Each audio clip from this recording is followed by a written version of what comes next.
mga kamadam ko, sir. Magluluto pa ako ng sinigang na isda. Ayan, kumukulo na po. Lagay na po natin yung sibuyas, tsaka luya. Ayan. Lagay ko na po yung luya at tsaka sibuyas. Tapos lagay na rin po natin yung isda. Ayan po yung isda na hiwas. Tapos takpan po natin.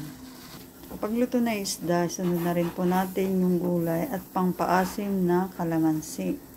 Ayan, kumulo na po. Lagyan na rin po natin ng asin. Ayan.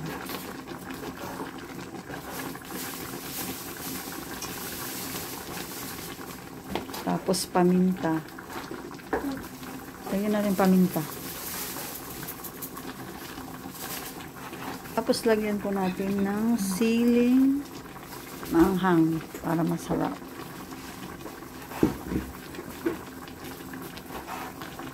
Tapos lagyan na rin po natin ng betchin.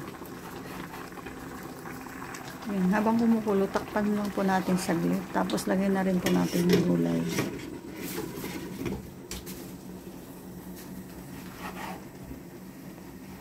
Ayan, luto na po yung isda. Kaya lagyan na po natin yung gulay.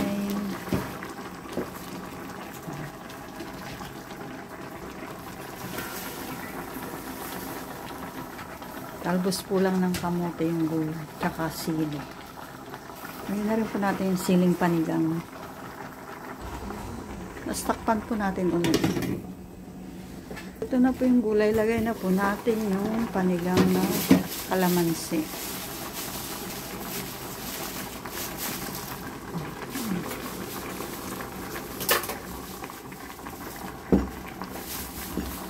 Yan na po siya, yung sinigang na hiwas sa kalamansi. Luto na po mga kamadam ko, sir.